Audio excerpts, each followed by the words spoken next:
नमस्कार साथियों, स्वागत है आप सभी का। मैं हूं अजय प्रताप। आप हैं मेरे साथ में विश्व के भौतिक भूगोल की क्लास में। अब तक की क्लास में हम जान चुके हैं कि पृथ्वी का अक्ष क्या होता है और पृथ्वी की कक्षा क्या होती है। आफ्टर ऑल अब हम आपको ये बताने की कोशिश करेंगे कि पृथ्वी की किस प्रकार की गतियां होती हैं।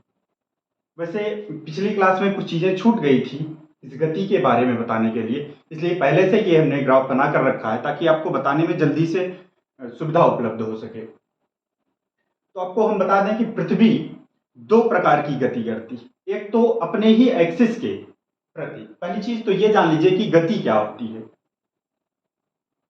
गति अपनी स्थिति में परिवर्तन को गति कहते हैं। अपनी स्थिति में परिवर्तन को गति कहते हैं। अब वो चाहे गति अपने धुरी के यानी कि अपने अक्ष के प्रति हो या किसी अन्य पिंड के प्रति हो, उस दोनों गतियों को, दोनों स्थिति अपने स्थिति में परिवर्तन को गति कहते हैं। पृथ्वी की एक गति है घूर्णन गति। घूर्णन। दूसरा है परिक्रमण। पहला है घूर्णन, दूसरा है परिक्रमण। परिक्रमण। घूर्णन से आशय है कि अपने धुरी पर यानी कि अपने ही अक्ष पर पृथ्वी जब गोल घूमती है, जिसे 24 घंटे में हम मानते हैं कि ये पूरा करती है, उसे हम घूर्णन कहते हैं। जबकि घूर्णन को अपने एक घूर्णन चक्र को पूरा करने में पृथ्वी को 23 घंटे 56 मिनट 23 घंटे 56 मिनट तथा 4 सेकंड लगते हैं, जिसे आफ्टर ऑल हम लोग 24 घंटे मानते हैं। 24 घंटे मानते हैं। पृथ्वी का परिक्रमण काल होता है 365 सही 1/4। 365 सही या इसी को कहते हैं 365 दिन 6 घंटे। इसी को हम लोग 365 दिन भी कहते हैं।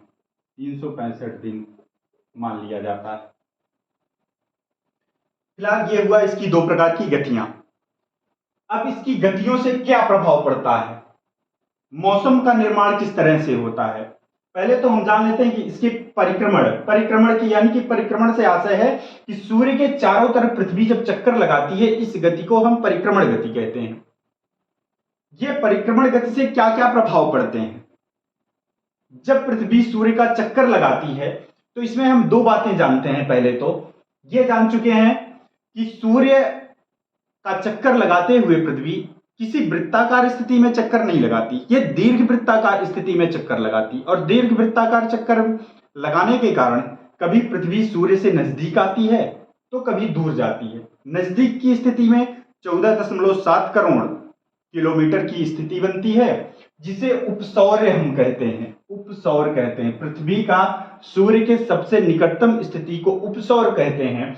और सूर्य से सबसे मैक्सिमम दूरी जो 15.2 करोड़ किलोमीटर है, उस स्थिति को हम लोग 3 जुलाई, कहीं कहीं पर आपको 4 जुलाई लिखा मिल जाएगा, उसको अपसौर कहते हैं। अपसौर की स्थिति कहते हैं। इन स्थितियों में होता क्या है कि जो गोलार्ध हमने बताया था कि जब सूर्य नजदीक हो, पृथ्वी नजदीक होती है, सूर्य के पास होती है, तो गर्मी अधिक पाई जाती है। लेकिन हमारे यहाँ, हम भारत के निवासी हैं, हमारा निवास उत्तरी गोलार्ध में भारत यहाँ पाया जाता है, तो उस स्थिति में हमारे यहाँ ठंड का मौसम होता है, जबकि दक्षिणी गोलार्ध में मैक्सिमम गर्मी पाई जाती। उसी तरह से ये स्थिति होती है। जब यहाँ पहुंचती है पृथ्वी तो उत्तरी गोलार्ध सूर्य के सामने होता है, जिस कारण से हमारे यहाँ गर्मी प्राप्त होती है और दक्षिणी गोलार्ध में सर्दी प्राप्त होती है। इस चक्कर की स्थिति में जब हम देखते हैं, अब अगली बात देखते हैं 21 मार्च और 23 सितंबर, दो स्थितियों में सूर्य पृथ्वी के विषुवत रेखा पर, अगर हम आपको दिखाना चाहें तो पृथ्वी का अगर एक ये चित्र बना लेते हैं। ये विषुवत रेखा इसकी हो गई, ऊपर कर्क रेखा और नीचे मकर रेखा। ये विषुवत रेखा है, ये कर्क है, नीचे मकर है। ये 23.5 अंश, ये भी 23.5 अंश, ये 0 अंश की रेखा मानी जाती है। तो जब पृथ्वी घूमते हुए ये 23.5 अंश से आशय है कि ये टिल्टेड फॉर्म में है, जब झुकी हुई स्थिति में है, इसी कारण से ये स्थितियां उत्पन्न होती हैं। अगर पृथ्वी सीधा होती तो उसके विषुवत रेखा पर ही केवल सूर्य की किरणें पड़ती और यह सीजन का निर्माण ना होता। इस झुकाव के कारण ही इस पृथ्वी पर सीजन का निर्माण होता है। पृथ्वी जब झुकी हुई होती है तो सूर्य कभी इस रेखा से ऊपर जाता है कर्क रेखा की तरफ और कभी नीचे मकर रेखा पर चमकता है। तो 22 दिसंबर के दिन, 22 दिसंबर पर सूर्य मकर रेखा पर यानी नीचे दक्षिणी गोलार्ध में मकर रेखा पर सीधा चमकता है, जिस कारण से दक्षिणी गोलार्ध में गर्मी का मौसम प्राप्त होता है। और जब सूर्य 21 जून को कर्क रेखा पर चमकता है तो उस स्थिति में उत्तरी गोलार्ध में मैक्सिमम गर्मी प्राप्त होती है और इसी दिन 21 जून के दिन ही सबसे बड़ा दिन प्राप्त होता है और सबसे छोटी रातें प्राप्त होती हैं। जबकि 22 दिसंबर के दिन सूर्य दक्षिणी गोलार्ध में यानी मकर रेखा पर होता है। हम उत्तरी गोलार्ध के निवासी हैं, कर्क रेखा के रहने वाले। तो जब सूर्य मकर रेखा पर जाता है तो हमारे यहां सबसे छोटा दिन और सबसे लंबी रात भी प्राप्त होती है। इस प्रकार से ये पृथ्वी की घूर्णन गति है, सॉरी परिक्रमण गति है। अब जानेंगे हम लोग घूर्णन गति।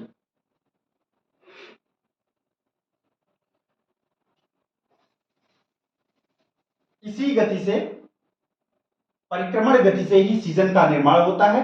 जैसे जैसे अपने स्थान को पृथ्वी परिवर्तित करती रहती है उसी हिसाब से गर्मी और ठंडी का मौसम आता रहता है। अब हम जानेंगे घूर्णन गति क्या होती है। घूर्णन गति से क्या क्या परिवर्तन देखे जाते हैं, घूर्णन गति के होने से हमको क्या पता चलता है।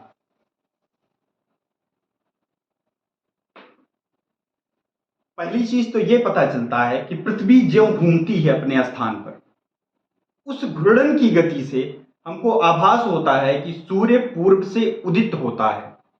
सूर्य का पूर्व से उदित होना हमको यह दिखाता है कि पृथ्वी का घूर्णन पश्चिम से पूर्व की दिशा में हो रहा है।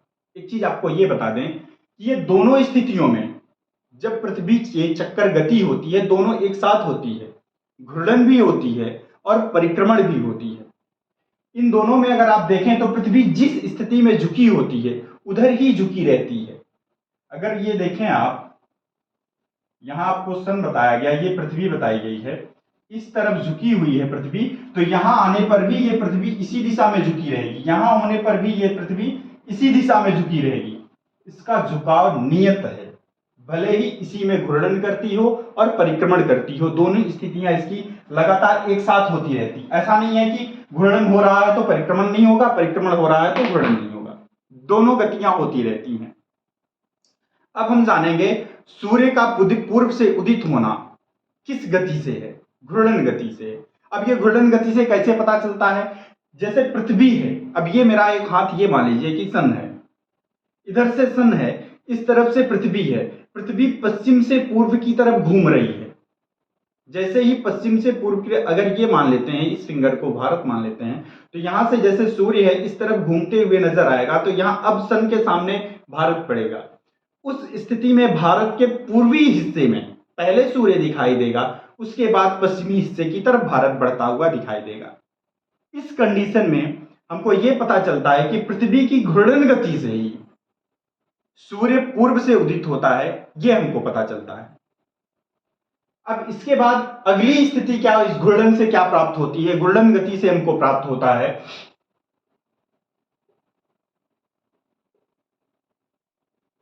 दिन और रात का होना।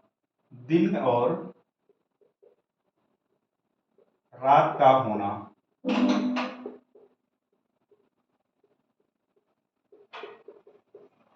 दिन और रात का प्रभाव किस तरह से पता चलता है? इस घूर्णन गति के कारण कैसे पता चलेगा? जब पृथ्वी अपने ही अक्ष पर घूमती है, ये गति जो 24 घंटे में पूरा करती, अपने ही अक्ष पर जब घूमती है पृथ्वी, जैसे ये मान लेते हैं ये सन है, ये सन है और यहां कहीं पर पृथ्वी है, अर्थ। सन है, इसकी लाइट जितनी दूरी तक पड़ेगी, जितनी दूरी तक पड़ेगी, पृथ्वी का जो हिस्सा इसके सामने होगा वहां पर उजाला होगा, इस हिस्से में उजाला होगा, जिस हिस्से में उजाला होगा वहां पर दिन होगा। ये सूर्य के पिछले हिस्से में, जब यहां पर अर्थ के इस हिस्से में सूर्य का प्रकाश पहुंचेगा नहीं तो यहां पर रात्रि दिखाई देगी, जो 12 घंटे का दिन और 12 घंटे की रात्रि होती है। इसी घूर्णन की गति के कारण ही हमको पता चलता है। पृथ्वी के घूमने की स्थिति में जो जो हिस्सा सूर्य के सामने आता है उस हिस्से में दिन होता है, और जो सूर्य के पिछले हिस्से में पड़ जाता है, जिस पर सूर्य का प्रकाश नहीं पहुंच पाता है, वहां रात्रि होती है। यही स्थिति मून के साथ भी होता है, चंद्रमा के साथ। चंद्रमा के साथ यहां से सूर्य का प्रकाश जिस हिस्से तक पड़ता है, जहां तक पड़ता है उतना दूर ये पृथ्वी से, यहां के हिस्से से, यहां से ये दिखाई देता है। जब यहां से जो दिखाई देता है, जितने हिस्से पर सूर्य की रोशनी पड़ती है वो चमकदार दिखाई देता है, उसी को हम चांदनी रात कहते हैं। दो बातें हमको समझ में आई इसके घूर्णन से। पहली तो बात समझ में आई कि सूर्य पूर्व से निकलता है, ये हमको पता चला घूर्णन गति से। और दूसरी बात, पृथ्वी पर दिन और रात का होना इस घूर्णन गति के कारण ही पता चलता है। अगली बात आती है इसमें कोरियोलिस बल। कोरियोलिस बल, कोरियोलिस बल भी इसी घूर्णन के कारण होता है। पृथ्वी है, पृथ्वी अपने ही अक्ष पर घूम रही है, इस अक्ष पर, यहां से इस अक्ष पर घूमती है पृथ्वी।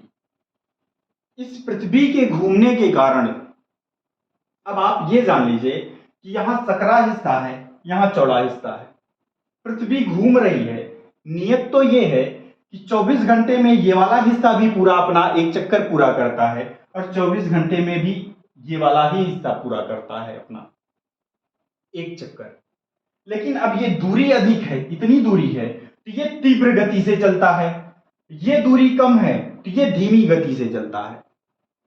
अब इस स्थिति में कोरियोलिस बल क्या कहता है कि अगर हम यहां से कोई भी चीज उत्तरी गोलार्ध में पास करें, या तो हवा हो, जलवाष्प हो, या कोई भी वस्तु इस तरफ से यहां से उत्तरी गोलार्ध की तरफ पास करते हैं, अगर हम सीधा फेंकते हैं, वो अपने राइट हैंड साइड यानी कि दाहिने हाथ की तरफ मुड़कर जाती है। ये देखिए, इस तरह से मुड़कर जाती है।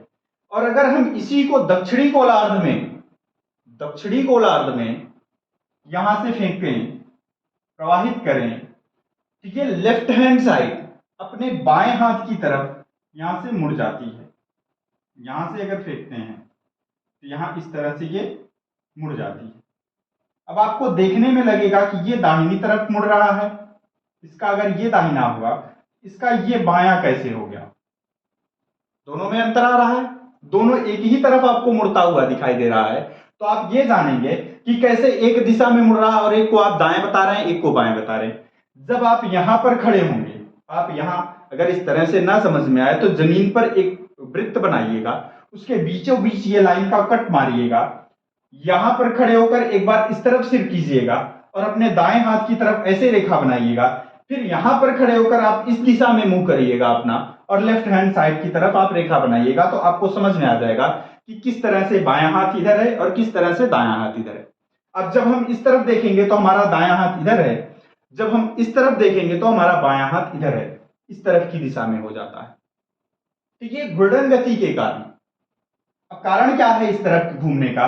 ये जो स्थिति है यहाँ की गति तीव्र होने के कारण हम किसी भी वस्तु को सीधा फेंकने की कोशिश तो करते हैं, लेकिन इस गति को हम एक गति इसको सीधा देते हैं और दूसरी गति हमारी ये चलती हुई गति है जो तीव्र गति से चल रही है। इस गति के कारण ये दाहिनी तरफ मुड़ जाती है और नीचे फेंकने के कारण दक्षिणी गोलार्ध में ये बाईं तरफ मुड़ जाती है, जिस कारण चक्रवात और प्रतिचक्रवात को समझने में हमको आसानी मिलती है। और इसी पर हम कॉन्सेप्ट पर आपको चक्रवात और प्रतिचक्रवात अगले सेशन में बताएंगे। अब ये तो हो गया विषुवत रेखीय क्षेत्र से किसी भी चीज का फेंकना। अगर इस क्षेत्र से आता हो, यहां से नीचे की तरफ आता हो, तब इसका दायां हाथ किधर होगा? तो इधर से जब आएगा तो इसका दाहिना इधर होगा, ये इस तरफ मुड़ जाएगा, यहां से आते वक्त इस तरफ मुड़ जाएगा, इस तरफ। और इसका बायां किधर होगा?